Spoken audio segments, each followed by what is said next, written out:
Hello বন্ধুরা, কেমন আছো তোমরা সবাই? আশা করি অনেক অনেক ভালোই আছো। আর তোমাদের ভালোবাসায় আমিও অনেক ভালো আছি, কারণ তোমরা আমাকে যে পরিমাণে ভালোবাসা দিয়েছো এবং সাপোর্ট দিয়েছো তা আমি কোনোদিন ভুলতে পারবো না। তাই তোমাদেরকে মজা দেওয়ার জন্য আবারও একটি নতুন গল্প নিয়ে হাজির হলাম। গল্পটি শোনার মতো, আশা করি তোমাদের দাঁড়িয়ে যাবে এবং তোমরা হাতের কাজ করতে সবাই হেডফোন নিয়ে বসে যাও। যদি আমার গল্প শুনে মজা পাও তাহলে অবশ্যই আমার চ্যানেলটি সাবস্ক্রাইব করবে। তো চলো বন্ধুরা, আমরা কথা না বাড়িয়ে আসল গল্পে চলে যাই। 10 বছর ধরে বিবাহিত হওয়ার পরেও আমার কোনো সন্তান ছিল না। আমার স্বামী যখন অন্য শহরে যেতেন তখন আমার স্বামীর বড় ভাই বলতো, বৌদি এটা একটা অন্যরকম লাড্ডু, 7 দিন ধরে এটি খেলে দাদা আসার সাথে সাথেই তুমি মা হয়ে যাবে। আমি সেই লাড্ডুগুলি খেয়ে নিয়েছিলাম এবং আমার একটি সন্তান হয়েছে। সন্তানটি এই পৃথিবীতে আসার সময় আমার স্বামীর বড় ভাই আওয়াজ করে বলেছিল যে এই শিশুটি তার। আর যখন টেস্ট করা হয় তখন যেন আমার পায়ের তলা থেকে মাটি বেরিয়ে আসে, কারণ ওই শিশুটি আমার। আসলে কি নাম? আমি অনেক সুন্দরী ছিলাম এবং আমি এমন একটি বাড়িতে বিয়ে করেছিলাম যেখানে শুধু আমার স্বামী এবং আমার স্বামীর বড় ভাই থাকত। আমার শ্বশুর বাইরের একটি শহরে ছিলেন। এরা অনেক ধনী ছিল, আমার শাশুড়িও ছিল না। আগে আমি অনেক খুশি ছিলাম যে এই বাড়িতে কোনো শাশুড়ি নেই, আমার স্বামীর কোনো বোনও নেই। কিন্তু আমি বুঝতে পেরেছিলাম যে এখানে বসবাস করা অনেক কঠিন, কারণ এই বাড়িটা ছিল শুধুই ছেলেদের ঘর, আর আমি তাই কাউকে মনের কোনো কথাই বলতে পারতাম না। আমার স্বামীও অনেক সিরিয়াস ছিল। আমার বাবা মাও আমাকে বিয়ে দেওয়ার পরে এই দেশ ছেড়ে চলে গেল, কারণ তারা এখানে এসেছিল শুধুমাত্র আমাকে বিয়ে দেওয়ার জন্য। আমরা আগে বিদেশে থাকতাম। আমার বাবা মা চেয়েছিল আমি পাকিস্তানে থাকি, যাতে আমি এখানকার মাটির কাছাকাছি থাকতে পারি। আমি গরিব তো হয়েই গিয়েছিলাম, কিন্তু অনেক চিন্তিত ছিলাম। এই সমস্যার কারণে তখনও পর্যন্ত আমার কোনো সন্তান হয়নি। ডাক্তাররা বলতো, আপনার শরীরে ভিটামিনের অভাব, কারণ আপনি দুঃখী থাকেন সব সময়। আপনার পরিবেশ পরিবর্তন করুন, কোথাও থেকে ঘুরে আসুন, এমন কাজ করুন যা আপনাকে খুশি করবে। কিন্তু আমার স্বামী এমন একটা কাজ করত যে একদিনের জন্য সে ছুটি নিতে পারত না। আর যে আমার সাথে কথা বলতো সে আর কেউ না, সে ছিল আমার স্বামীর বড় ভাই। আমারই বয়সী ছিল, আর সে দেখতে অনেক সুন্দর ছিল। আমার স্বামীর তুলনায় সে একজন ভালো মানুষও ছিল, হাসি মজা করত, কিন্তু তার একটা নিজস্ব পৃথিবী ছিল যেখানে সে আমার জন্য সময় দিতে পারত না। সে ইউনিভার্সিটিতে চলে যেত, সেখানে বন্ধুদের সময় দিত কিংবা ফোন নিয়ে ব্যস্ত থাকত। আমি ভাবতাম কখন সে ফ্রি হয়ে এসে আমার সাথে কথা বলবে, তাহলে আমার সময় ভালোই পার হবে। অনেক ভালো কথা বলতো সে। তার নাম ছিল হামাদ। মাঝে মাঝে আমরা ঠিক করতাম সে কিছু খাবার নিয়ে এসে আমরা খেতাম, আমরা অনেক গল্প করতাম। এইভাবেই সময় ভালোই পার হয়ে যেত আমাদের। আমার স্বামীও এই ব্যাপারটা জানত। আমার স্বামী বলতো তার ভাইয়ের থেকে কিছুটা দূরে থাকতে।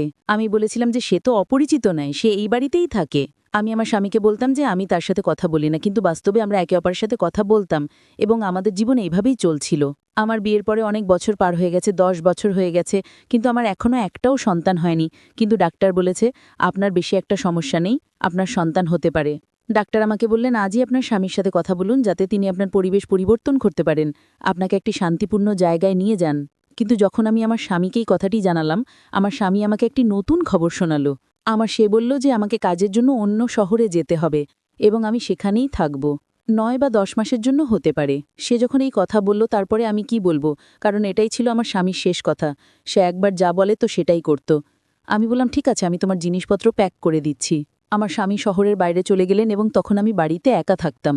কিন্তু তখনই আমার স্বামীর বড় ভাই আমাকে এমন কিছু বলেছিলেন যা আমাকে অবাক করেছিল। কিন্তু যাওয়ার সময় আমার স্বামী আমাকে বলে, আমি দোকানদারকে বাড়ির নম্বর দিয়েছি, তোমার যদি কোনো কিছুর প্রয়োজন হয় তবে দোকানে ফোন করে দিলে সেই জিনিসগুলো বাড়িতে পৌঁছে যাবে। আমি বললাম জিনিস অর্ডার করার কি দরকার, হামাদ নিয়ে আসতে পারবে। তখন আমার স্বামী বলেছিলেন তোমাকে তার কাছে কিছু চাইতে হবে না, এমনকি তার সাথে কথাও বলতে হবে না। সে তার কাজ করুক, তুমি নিজের কাজ করো। এমনকি ওর জন্য রান্না করারও দরকার নেই, ও বাইরে থেকে খাবে। আমি বললাম তোমার কি হয়েছে? সে বলল আমি তোমার স্বামী, আর তাই আমি যা বলছি তাই তোমাকে করতে হবে। আমি বললাম কিছু কি হয়েছে? সে বলল না, তেমন কিছুই না। আমি শুধু তোমাকে বলে দিলাম যে ওর থেকে দূরে থাকবে। আমার এক কাকিমা বাইরে চলে গেছেন, যখন তিনি ফিরে আসবেন তখন তিনি তোমার সাথে থাকতে আসবেন। তোমার খেয়াল রাখবেন উনি, আর তোমার ভয় করবে না একটুও। আশ্চর্য ব্যাপার হলো আমার স্বামী যাওয়ার আগে আমার স্বামীর বড় ভাইয়ের সাথে দেখাও করেনি। হয়তো ভাইদের মধ্যে কিছু লাগের কারণ ছিল, কিন্তু এমন তো কখনো হয়নি। কারণ আমার স্বামীর বড় ভাই একদিন আমার জন্য একটি লাড্ডু নিয়ে এলো। সে বলল তুমি যদি এটি খাও তাহলে দাদা এখানে ফিরে আসার সাথে সাথেই তুমি মা হতে যাবে। যদিও আমি আমার স্বামীর বড় ভাইয়ের সাথে এইসব কথা আগে কখনো বলিনি, কিন্তু আমার স্বামীর বড় ভাই ছিল অন্য রকমের। আমরা একে অপরের সাথে বন্ধুর মতো কথা বলতাম। সে বলল অনেক দিন হয়ে গেছে দাদা বুঝতে পারছে না, সে তোমার চিকিৎসা করায় না, আর তোমাকে কোথাও নিয়েও যায় না, কিন্তু আমি এই বাড়িতে একটি সন্তান দেখতে চাই, যাতে তোমার মুখ থেকে কষ্টের ছাপ মুছে যায়। এই জন্যই আমি এই কোরআন পড়া লাড্ডু নিয়ে এসেছি। তোমাকে 7 দিন ধরে এটি খেতে হবে, তারপরে দাদা যখন আসবে তখন সুসংবাদ পাবে। আমি আমার স্বামীর বড় ভাইকে ধন্যবাদ জানিয়েছিলাম এবং তাকে বলেছিলাম যে সে সত্যিই একজন ভালো মানুষ, যে এত চিন্তা করেছিল আমার জন্য। আমি বললাম তাকে, আল্লাহ তোমাকে একটা মিষ্টি সন্তান বানিয়ে দিক। আর আমি সেই লাড্ডুটি 7 দিন ধরে প্রতিদিন খেয়েছি, এই ভেবে যে একদিন সব কিছু ঠিক হয়ে যাবে। আমার স্বামীর বড় ভাই আমাকে প্রতিদিন গল্প বলতো যে এই লাড্ডু তো অমুকও খেয়েছিল, আমি যেখান থেকে এগুলো নিয়ে এসেছি সেখানে অনেক নাম ডাক হয়েছে। মানুষ তাদের কাছে যায় এবং তাদের সমস্যার সমাধান করিয়ে ফিরে আসে। বৌদি, তোমার সমস্যারও সমাধান হবে। আমি প্রার্থনাও গুলেছি, কিন্তু আমার স্বামীর বড় ভাই আমাকে বলেছিল যে তোমার স্বামীকে এই বিষয়ে কিছুই জানাতে হবে না, কারণ সে এই ধরনের জিনিসে বিশ্বাস করে না।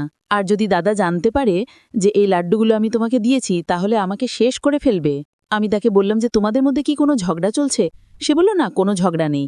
দাদা যেখানে গেছে আমাকেও সেইখানে পাঠাতে চেয়েছিল, কিন্তু আমি যাইনি, সেই জন্যে আমার ওপর রেগে আছে। আমি বললাম, এত ছোট ব্যাপার? তোমার দাদা তো এমনভাবে রেগেছিল যেন তোমার সাথে তার কোনো সম্পর্ক সে রাখবে না। সে বলল, হ্যাঁ, ব্যাপার এইটুকুই যে সে সাথে সাথে রেগে যায়। কিন্তু সেই দিনগুলোতে আমি আমার স্বামীর বড় ভাইয়ের মধ্যে আরও একটি জিনিস লক্ষ্য করেছিলাম, যা সে আগে কখনো করত না। আর তাহলে সে এখন অনেক রাতে বাড়িতে আসে। আমি একা ছিলাম, তাই আমি ওকে বললাম তাড়াতাড়ি আসতে। আমার মনটা কেমন একটা করে, আমি ভয় পেয়ে যাই। সে বলল, বৌদি, আমি তাড়াতাড়ি আসার চেষ্টা করি, কিন্তু কাজটাই এমন যে তোমার জন্য লাড্ডু নিয়ে তবেই তো বাড়ি আসি, তার জন্য আমাকে সেখানে বসতে হয়। 7 দিন ধরে আমি সেই লাড্ডু খেয়েছি, আর অজুহাত দেখি আমি আমার স্বামীকে এখানে ডেকে নিয়েছি। ওকে বললাম যে তুমি এখানে চলে এসো, তোমার সাথে আমার জরুরি কাজ আছে, আর আমার মনও ভালো নেই কারণ আমি একা। স্বামী বলল, ঠিক আছে, তাহলে আমি তোমাকে আমার সাথে নিয়ে আসবো, কারণ আমার এখানে অনেক কাজ আছে।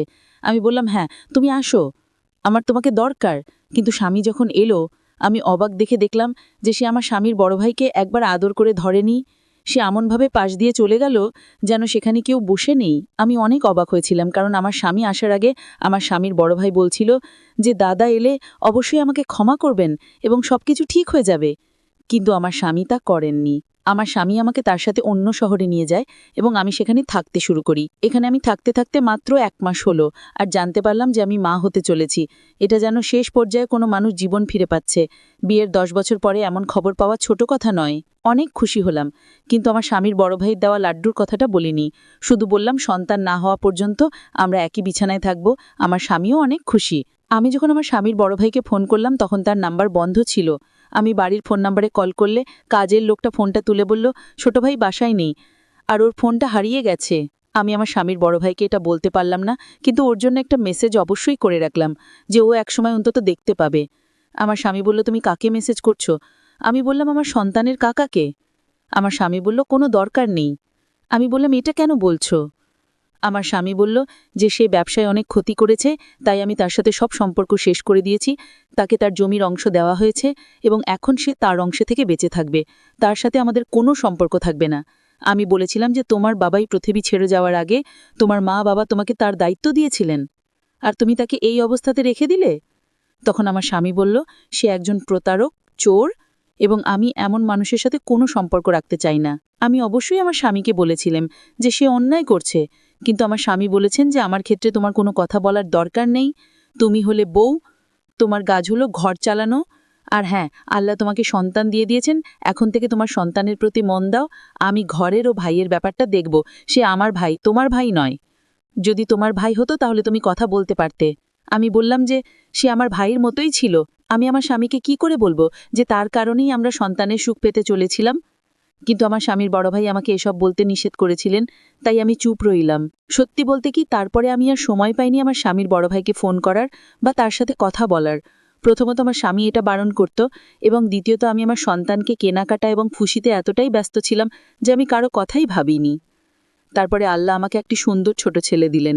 তাকে পেয়ে আমি অনেক খুশি হয়েছিলাম। আমি দিন রাত যেন তাকে নিয়ে ব্যস্ত থাকতাম। ছেলের যখন 2 মাস বয়স হয় তখন আমি আমার স্বামীকে বলেছিলাম যে এইবার আমরা বাড়ি ফিরে যাব, কারণ আমি এই ফ্ল্যাটে তোমাকে আর এই সন্তানকে নিয়ে আর থাকতে চাই না। এবার আমরা বাড়িতে থাকব। আমার স্বামী বলল যে বাড়িটা এখনো আমার, অবশ্যই আমরা সেখানে যাব, আর আমার ভাই এলে সেই বাড়িতে তার ভাগের যত টাকা হয় তত টাকা দিয়ে দেব। আমি বললাম, যা খুশি করো, কিন্তু এবার আমি ঘরে যাব। আসলে আমি আমার সন্তানকে তার প্রিয় কাকার সাথে দেখা করাতে চেয়েছিলাম, কিন্তু আমাদের বলা হয়েছিল যে বাড়ি বন্ধ আর আমার স্বামীর বড় ভাই মেয়েনি। কিন্তু বাড়ি ঢুকে মনে হলো যেন কেউ এখানে থাকছে, যেন এই বাড়িতে একজন মহিলা আছে, আর সেটা এই জন্য যে আমি জানতে পেরে গিয়েছিলাম যে বাড়ির সব কিছুই এক মহিলা ব্যবহার করত যেন। আমার সেরকমই মনে হলো, কিন্তু সেই মহিলা কে হতে পারে? আমি সেদিকে আর মন দিলাম না। এরপর আমার স্বামীর বড় ভাই ওইখানে এলো, আমার স্বামীও সেখানে বসেছিল, কিন্তু তবু আমি আমার মনটাকে ধরে রাখতে পারলাম না। আর আমার স্বামীর বড় ভাইকে বলে বসলাম যে দেখো তোমার ভাইপো, আমার স্বামীর বড় ভাই তখন বলল, না, এটা আমার ভাইপো নয়। ওর কথা শুনে আমি অবাক হয়ে গেলাম। আমার স্বামীও বলল, তুমি সন্তানকে ভালোবাসবে না? তুমি এত অহংকারী, এই বাড়ি থেকে বের হও। তখন আমার স্বামীর বড় ভাই বলল, আমি বললাম এটা আমার ভাইপো নয়, কারণ সেও আমার ছেলে। এটা শুনে আমার পায়ের নিচ থেকে মাটি সরে গেল, আর আমার স্বামীরও। সে বলল, কিরকম খারাপ কথা বলছো? কি খারাপ অভিযোগ করছো? আমার স্বামীর বড় ভাই বলল, আমি কাউকে দোষ দিচ্ছি না, এটা আমারই ছেলে, আমি প্রমাণ করতে পারবো। এ কথা শুনে আমার পায়ের নিচ থেকে মাটি সরে গেল। আমি তাকে বললাম, তুমি কি সব বলছো? আমি ইশারাও করলাম যে তোমার কি হয়েছে, তুমি কি চাইছো? তোমার জন্য তো সন্তানটি পৃথিবীতে এসেছে, আর এখন তুমি তার জীবন নিয়ে কথা বলছো। আমার স্বামী বলল, তুমি কি বলছো? কি হয়েছিল? আমি যখন এখানে ছিলাম না তখন কি হয়েছিল? আমি আমার স্বামীকে সব খুলে বলেছিলাম। এমন কিছু হয়নি, আমি মাত্র 7 দিন তার আনা লাড্ডু খেয়েছি,